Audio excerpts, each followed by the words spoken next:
Today we're making baked rolls with minced meat. They look great, taste delicious, and are easy to prepare. So jot down this recipe and be sure to try it at home. As always, you'll find the exact ingredient list in the video description below. First, sauté onions in hot oil. When they start to brown, add chopped mushrooms and wait for the water to evaporate. Then add all the minced meat. Season with salt, pepper, and sweet paprika. Fry briefly until the meat loses its pink color, then add diced red pepper. I used half a red pepper. Fry this for about 3 minutes. Finally, add 2 teaspoons of tomato paste, stir, and remove from heat. Mix everything with grated cheese. I used mozzarella.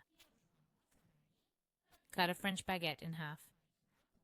You can lightly press the inside or hollow it out a bit if you prefer. Then spread all the prepared filling. Sprinkle the remaining cheese on top and bake in a preheated oven at 200 degrees for about 15 minutes. Drizzle the baked baguette with mayo. I used Kielecki mayonnaise. To finish, add fresh herbs. I used freshly chopped basil. It's ready. Cut the rolls into smaller pieces and enjoy. Bon appétit!